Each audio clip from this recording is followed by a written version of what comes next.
Les voy a hablar un poco sobre lo que había dicho el profesor Fernández Armesto, que dijo, que puso la pregunta, ¿por qué hay dos Américas?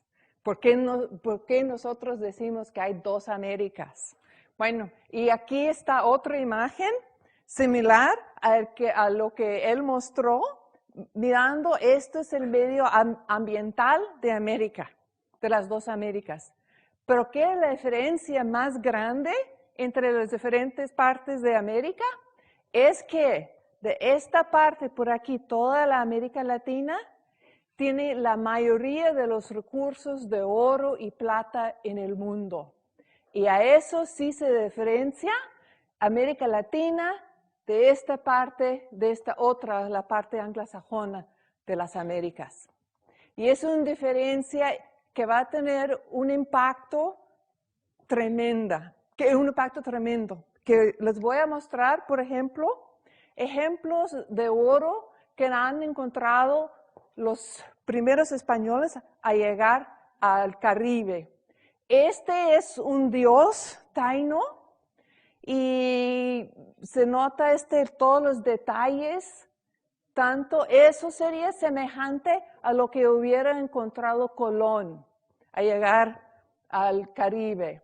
Y eso se dice ahora, se dice los taínos. Utiliza la palabra taíno porque antes se decía araucanos y caribes.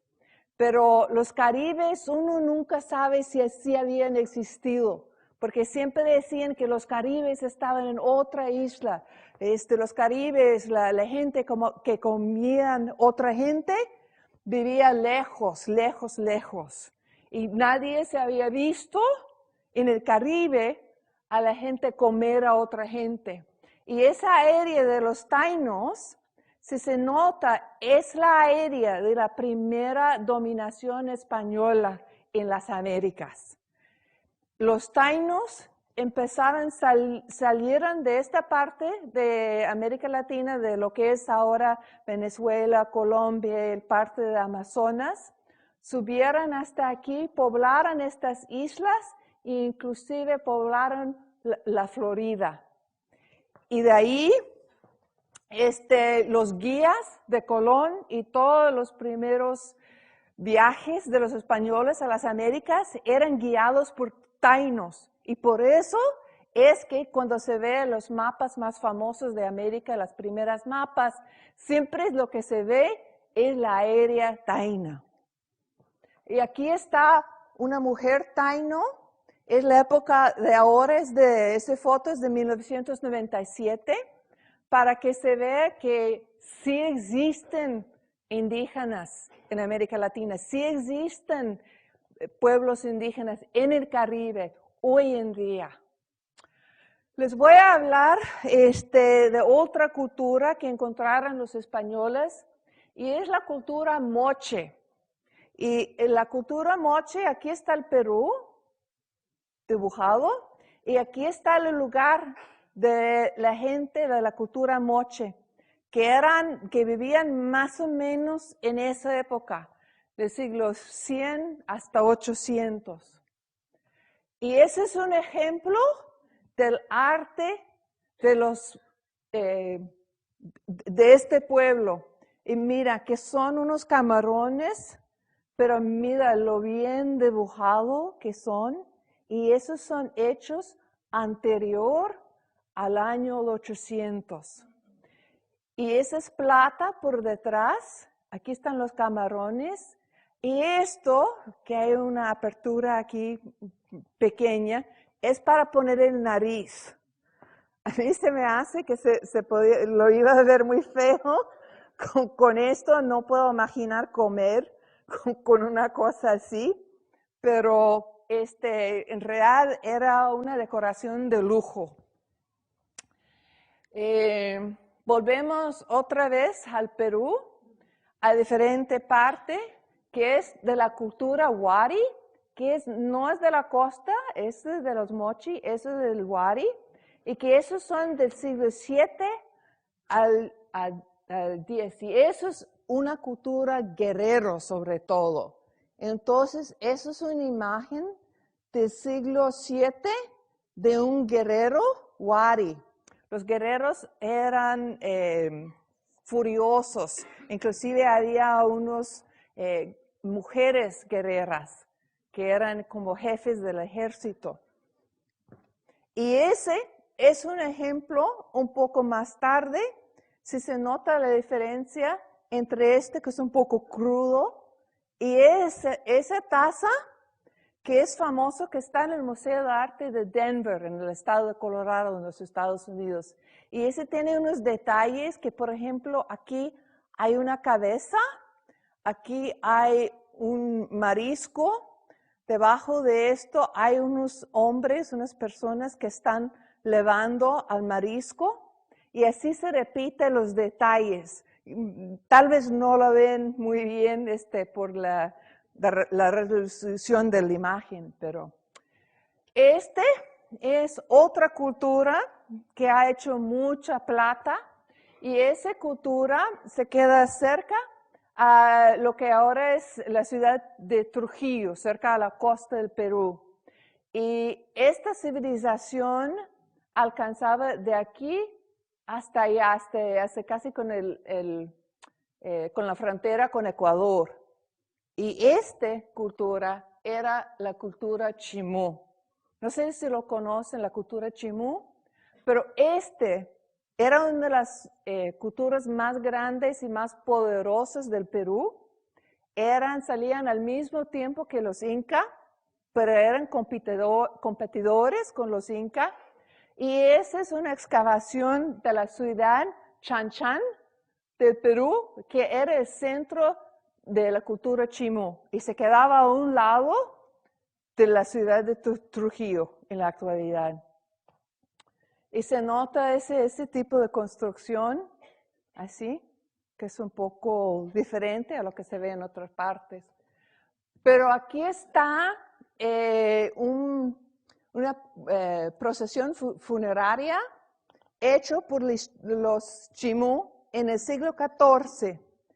Y se nota aquí que aquí son los hombres, aquí está el cuerpo que se van a enterrar, y aquí está el trono.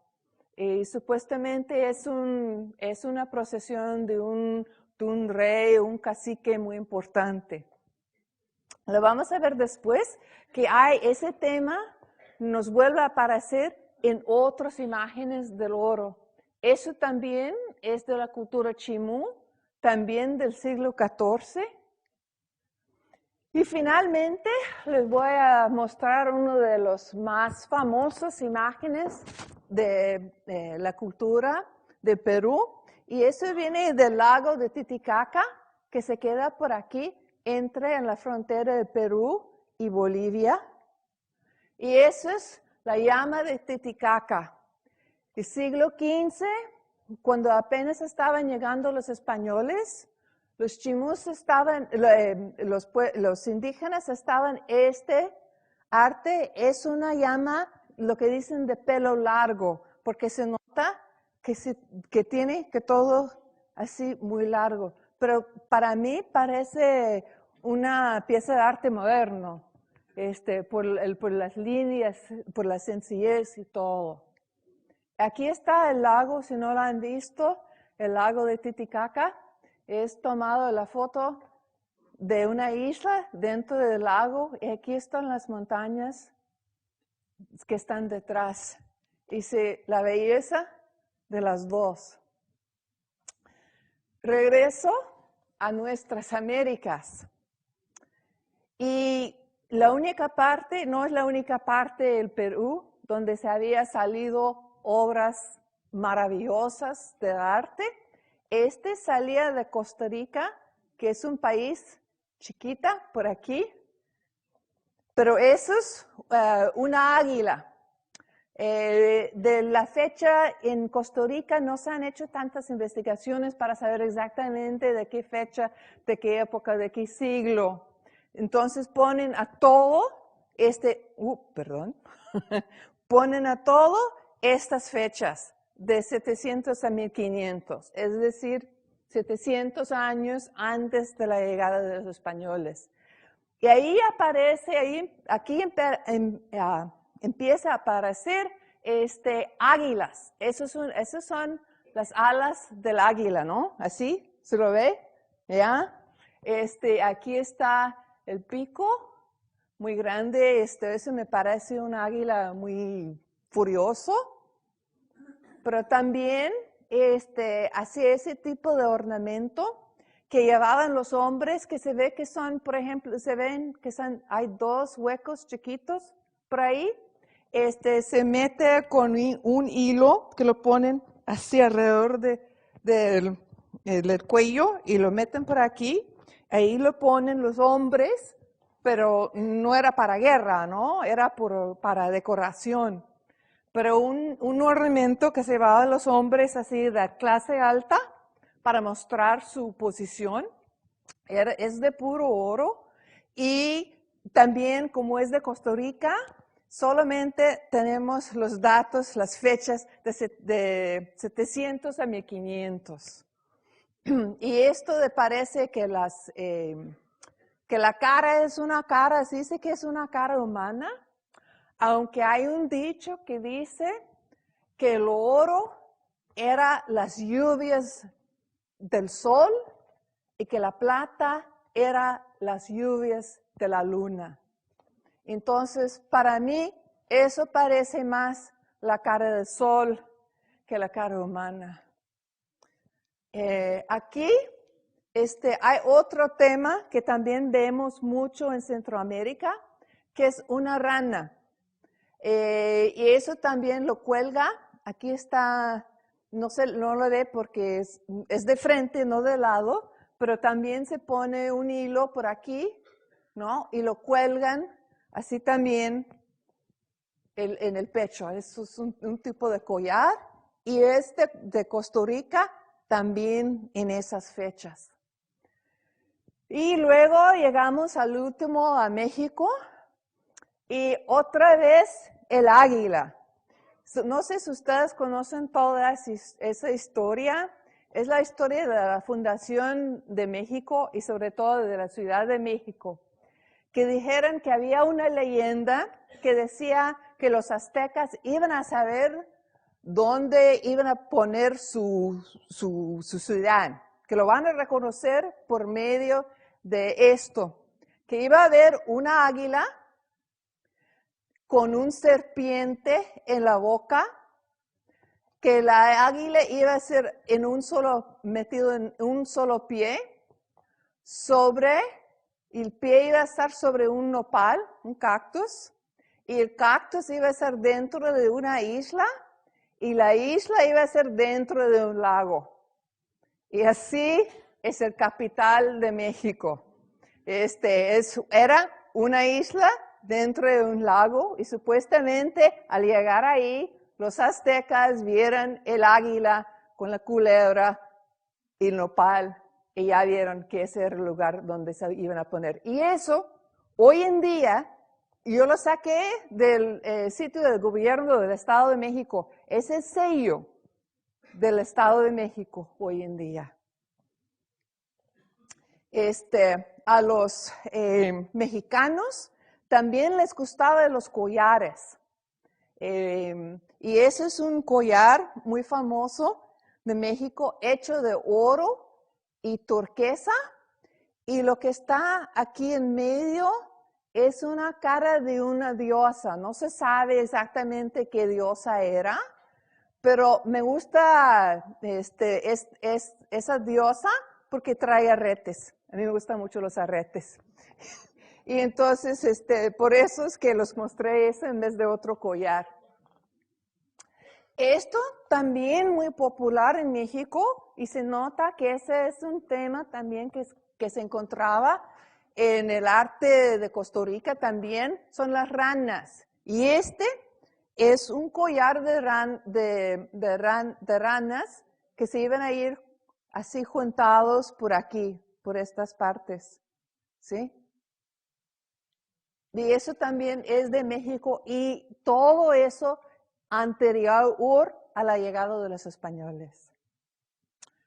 Y al fin de cuentas, vamos a llegar a la leyenda de oro más famoso de toda América Latina y más famoso inclusive en el mundo entero. Todo el mundo sabe de El Dorado, la leyenda de El Dorado. Pero El Dorado es una persona, El Dorado, el hombre dorado. Y la leyenda en realidad empezaba en Colombia, que este país por aquí, ese es Colombia, el país, y esa es la área, el pueblo se llama Música, donde estaban, que tenía esas gentes, eran los que tenían la leyenda del Dorado. Y aquí está la imagen más famosa de El Dorado. Y aquí está, este es un cacique de los Muisca. Aquí están sus sirvientes y están en un lago que se llama Guatavita. Y Guatavita está en mitad de este lugar, es por aquí. Es un lago, era un volcán anteriormente. Y cada año este jefe se cubría de como una cera y luego por encima sus sirvientes le echaban oro en polvo. Y por eso les decía que era el hombre dorado. Y cada año, al principio de año, se metió en el barco, se fueron al lago, del lago Guatavita, y el hombre se hundió en el agua y le quitaba todo el oro en polvo que tenía sobre su cuerpo. Y eso significaba que los dioses le habían aceptado como cacique, como jefe de tribu para el siguiente año. Y la idea, y también echaron otras ofrendas, ¿no? de oro dentro del lago. Pero de ahí sale, esa es la leyenda original del Dorado. Y hay mucha gente en muchas otras partes del mundo que siguen buscando por El Dorado, porque El Dorado ya ha venido a ser una idea de un lugar ideal donde hay cantidades de dinero. Y todo el mundo ha gastado, invertido millones de dólares tratando de excavar al lago de Guatavita, pero es de 3,000 metros. Y entonces se han invertido millones de dólares. Aún hoy en día hay una compañía alemana que está tratando de buscar el oro que está hundido, metido en el lago de Guatavita, hoy en día. Esto es obviamente mucho más bonito del otro tipo de oro y plata que se llevaba de América Latina. No siempre nos ponemos atención a ese tipo de oro elaborado por los indígenas porque tienen una belleza, una gracia increíble. Pero la realidad es que durante los primeros 60 años de la dominación española en América, solo llevaban a España 8 toneladas de oro. 8 toneladas. Eso sí se parece que es mucho. Pero los romanos estaban sacando 8 toneladas de oro al año para el apoyo de su imperio. 8 toneladas al año. Y lo estaban haciendo con prisioneros, con mano de obra esclava. Pues eso era frutos de guerra, ¿no? Lo estaban sacando de los indígenas porque así vivían los guerreros, ¿no? Los guerreros siempre vivían de lo que se podían en esa época. Todos los guerreros europeos vivían de lo que se podían sacar de los pueblos que habían conquistado. Voy a dejar eso ahí un momento porque lo que sigue es plata. y la empresa de sacar plata, pero mira, esa plata es una plata del Perú, de más o menos de la fecha de 1628, y ahí el valor actual de ese barra de oro son 17,000 euros. Sí, es muy feo. No tiene, para mí no tiene ninguna gracia, pero sí, sí vale mucho. Y eso, lo que quiero decir es que en comparación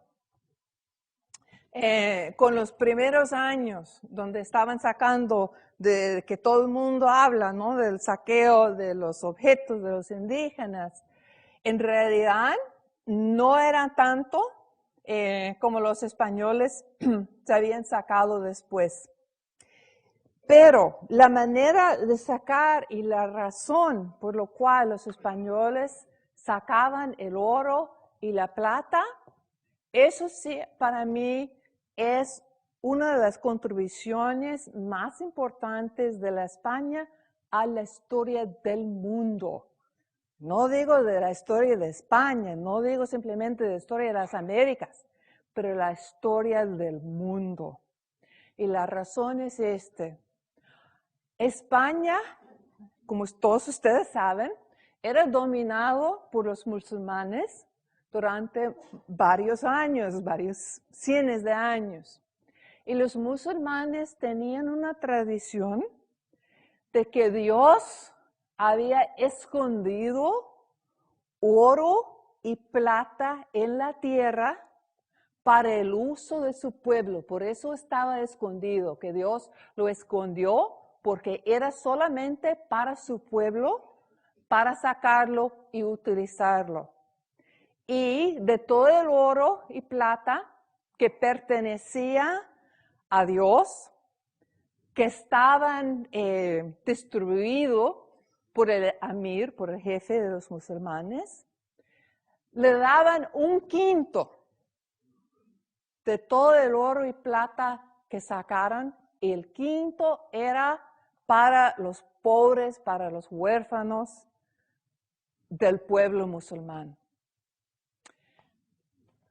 Al llegar la conquista, la reconquista de España, esas leyes fueron cristianizadas y empezaron con las 7 partidas de Alfonso el Sabio, empezaron a decir que le pertenecían, el oro y la plata pertenecían al rey. Y al rey le tenía que dar el 1/5, ¿por qué? Para la ayuda de sus vasallos.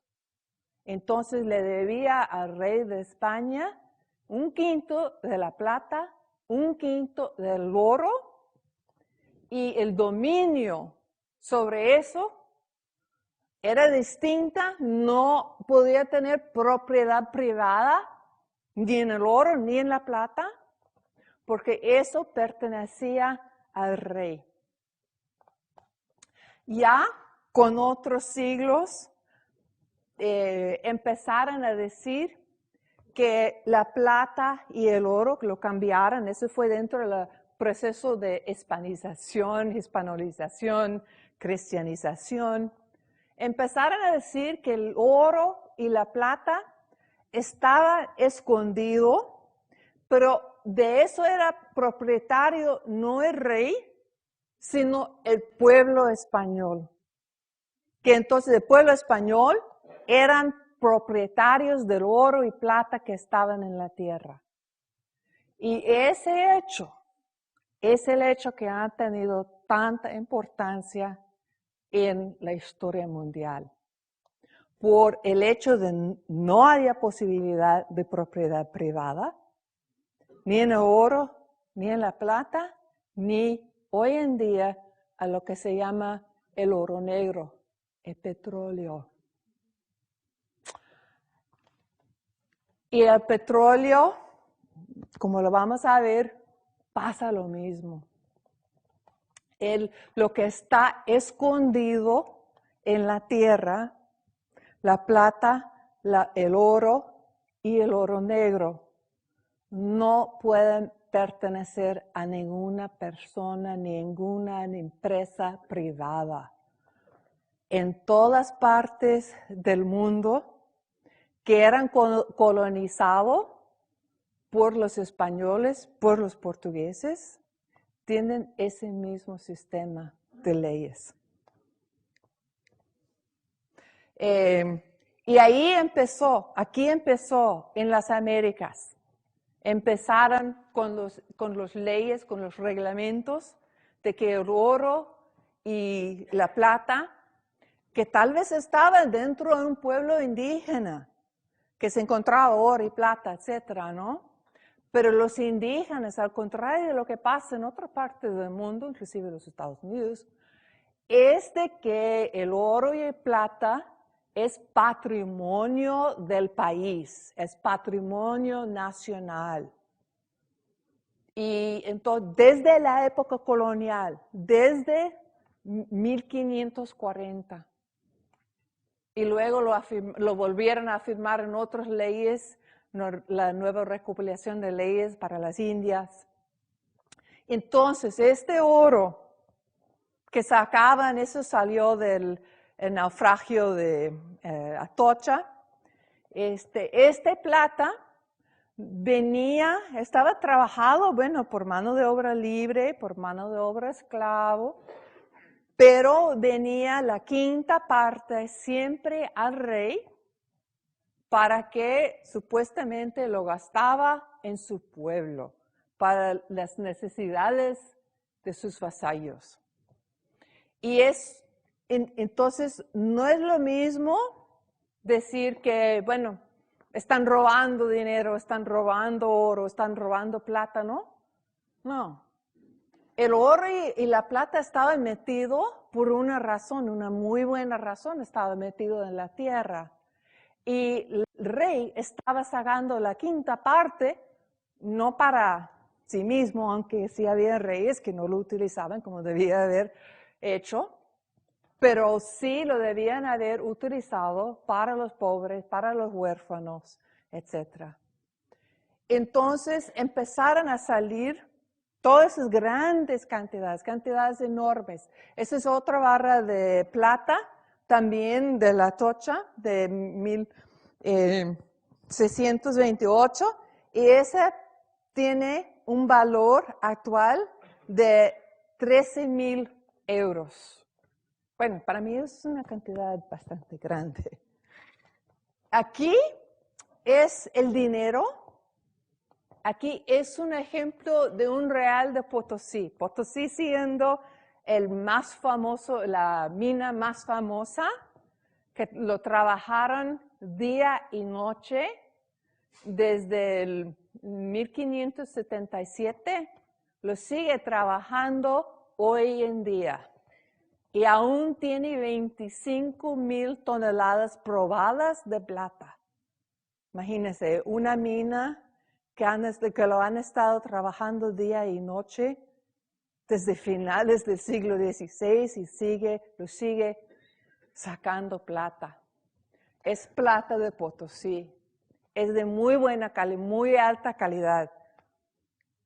Y aquí están dos ejemplos de reales de Potosí que salieron de un naufragio. Y por eso se le nota el daño, por ejemplo, oxidación que ha pasado por aquí, por aquí. Y eso es como hicieran las monedas en la Casa de Monedas de Lima. Aquí es el jefe, es el español. Aquí está el primer indígena y él lo que está haciendo es sacando la plata y haciéndolo plano, ¿sí? De lo plano que están aquí. Y este muchacho le está poniendo en pedazos. Y este último, se ve aquí las monedas, esos son los reales. Él tiene una máquina, ¿no? Para imprimir el sello que se habían visto en los reales. tenía un sello y lo estaban poniendo así. Ahí está la caja con los reales de Potosí, que estaban acuñados en México. Y hay diferentes diseños, así se puede conocer qué tipo de plata, de qué época venía, sobre todo en Sudamérica.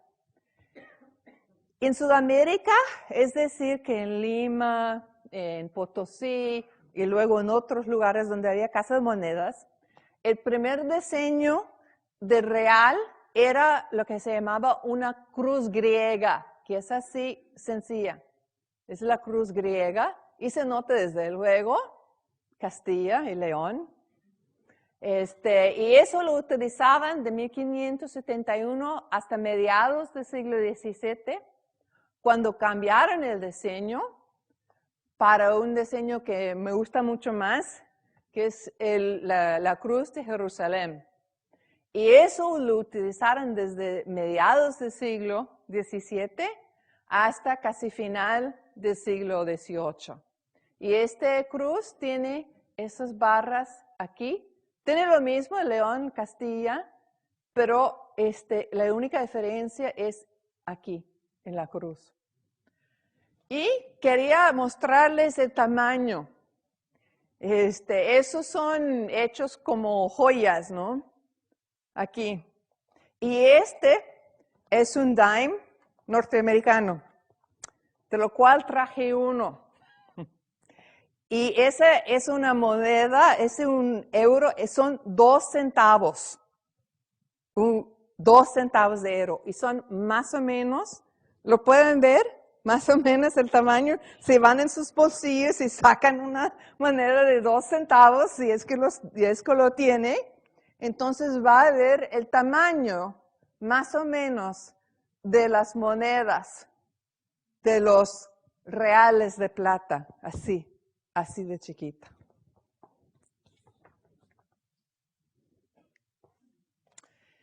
Y eso es lo que llamaban la cruz florenzada. Eso es como acuñaron el dinero, los reales de plata, como lo acuñaron en México. La Casa de Moneda de México utilizó otro diseño, pero lo utilizó durante la mayoría del tiempo que estaba acuñando dinero. Y es una cruz que se dice florenzada por esta decoración que supuestamente sale de la Florencia en Italia. Y también León, Castilla. Y la diferencia es aquí, en ese pequeño detalle. Si siguieran acuñando reales de plata, eso es un real de plata del año que se nota muy bien por aquí, de 1801. Y eso también es bastante pequeño, lo pusieron en esta imagen como joya para traerlo como un collar. Pero esos reales de plata, no eran simplemente los reales de plata que lo estaban utilizando en España y Sudamérica, etc. No. Esos reales eran las monedas del mundo entero. Estaban en las Filipinas, estaban en China, estaban en lo que nosotros llamamos Indonesia. El dinero común era el real de Latinoamérica, real de plata. Y aquí yo lo utilicé porque eso lo llamaban, es un real de plata que era el dinero que utilizaban en Australia durante las primeras décadas. La llegada de los ingleses a Australia en 1788 y en esa época, 1816, ¿qué era la moneda que utilizaban más en Australia al principio de su civilización? Lo que llamaban un dólar, pero que en real era un real que salía de América Latina. Y aquí, si se nota dónde está, este supuesto dólar real, está dentro de la biblioteca. Esa es la biblioteca más antigua de Australia. Es la biblioteca del estado de New South Wales. New South Wales es la provincia donde llegaron los primeros ingleses y lo llegaron con sus bolsillos llenos de reales de Potosí y de México. Es decir, que la España no es, esta historia no es una historia nacional, es una historia internacional. Y al fin de cuentas llegamos al oro negro. Ese es un diseño, obviamente, de un museo, salió de un museo, pero no sé si lo dicen, en los Estados Unidos sí se dicen oro negro, no sé si lo utiliza aquí también, ¿sí o no? ¿Sí? ¿Sí? Ok, muy bien. Entonces, el oro negro, y el mundo rodeado por petróleo. ¿Qué es lo que pasó en el siglo XX con todas las leyes que tenía España y sus colonias sobre los derechos sobre oro y plata? Seguía. La época de la independencia, oro y plata, bueno, en vez de ser propiedad del rey o de la corona, era propiedad de la nación. Y eso, bueno, en todos los países de Latinoamérica, incluyendo el Brasil, pasaron en los primeros años de independencia un artículo que decía que lo que estaba debajo del suelo, el subsuelo, era patrimonio nacional. Pero había una pequeña adición a eso, que lo puso el rey Carlos a mediados del siglo XVIII. Él incluyó por primera vez la idea de que Betumen y sus jugos era también de la misma calidad, tenía la misma naturaleza que el oro y la plata, mediados del siglo XVIII. Y en todos los países independientes de América Latina adaptaron eso también. El betumen, que es y sus jugos. Y el jugo luego lo interpretaron en todos los países como el petróleo. Carlos III no habló de petróleo, pero sí habló de los jugos de betumen que estaban debajo del suelo, que estaban escondidos en la tierra. Y en casi todos los países de América Latina había una época, en general, finales del siglo XIX, en México fue entre 1888 y 1917, que fue la Revolución Mexicana, pusieron una ley que decía que el petróleo, el betumen y sus jugos, era propiedad privada, pero no duró en ningún país de América Latina, porque la idea cultural de que el oro, la plata y el petróleo pertenecía al pueblo ya tenía unos raíces históricos tremendos, de siglos tras siglos. Y todos ustedes conocen OPEC, ¿no? Lo que tal vez no saben, es que la idea de OPEC viene del primer ministro de Venezuela en el año 1949. Imagínense, si no hubiera por esa ley española, no existiría el OPEC hoy en día. Lo tiene la culpa los venezolanos. Y bueno, obviamente es la bandera de Venezuela, es el territorio de Venezuela. Y él trató con otra gente, y esa es la primera reunión. Yo creo que los hombres son muy mal vestidos, ¿no? Yo creo que eso cuando lo vi, mira, aquí. Los 60, ¿no? Bien olvidados. Nada más que es la primera reunión del OPEC, iniciado por el primer ministro de Venezuela el 10 a 14 de septiembre de 1960. Asistieron los países Irán, Irak, Kuwait, Saudi Arabia y, desde luego, Venezuela. Miembros de la OPEC actual en América Latina, pues sigue siendo Venezuela desde siempre. Ecuador, desde el descubrimiento de yacimientos de petróleo en 1972, se juntó a OPEC y empezaron producción en 1973. Y la razón por la cual se podía juntar esos países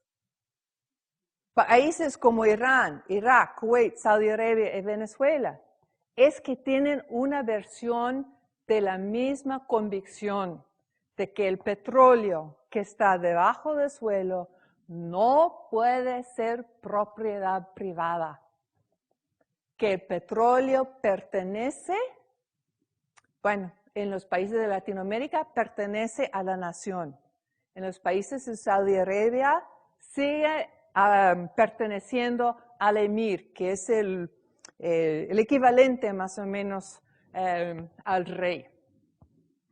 Pero tienen el mismo forma de control, que todo el control, que todas las decisiones sobre quién puede explotar el petróleo vienen del gobierno. El gobierno es el único porque el gobierno, a nombre del pueblo, es el único que puede decir cuáles compañías pueden explotar el petróleo en el país. Pero las compañías, las grandes compañías, Exxon, Chevron, etcétera, no tienen dominio, no tienen propiedad privada.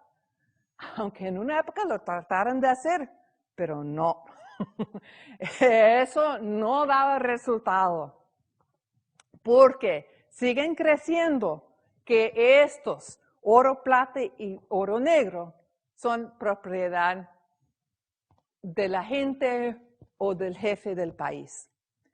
Es una pequeña parte, se nota que la producción mundial, 4.4% sale de esos dos países, de lo cual 3.7% sale de Venezuela. No es una cantidad muy importante, pero sí es el hecho cultural de la herencia española que es la que tiene la importancia.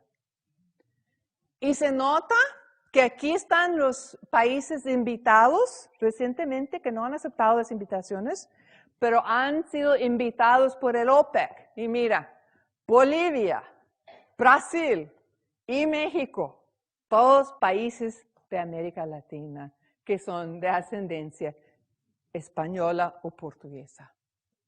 Los miembros actuales de la África, Angola. ¿Por qué?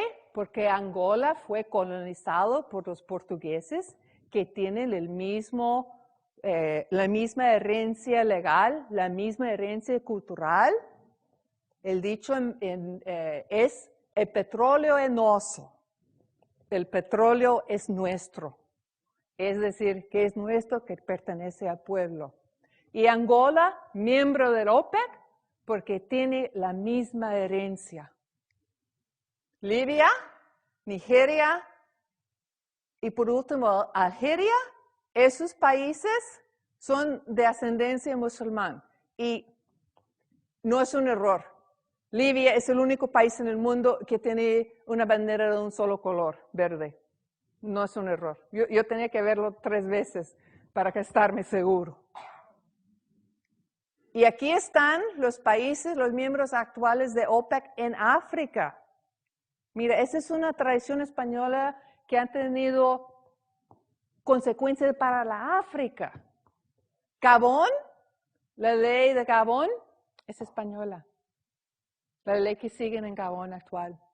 La ley que siguen aquí es otro país que puede juntarse a OPEC, Guinea Ecuatorial, ley a base de la ley portuguesa. Esta parte del territorio es musulmán. Y aquí están los países, Argelia, Libia, Nigeria. Gabón era, pero no quería pagar los $2 millones que tenía que pagar cada año para ser miembro de OPEC. Entonces dejó de ser miembro, pero porque no quería pagar el dinero.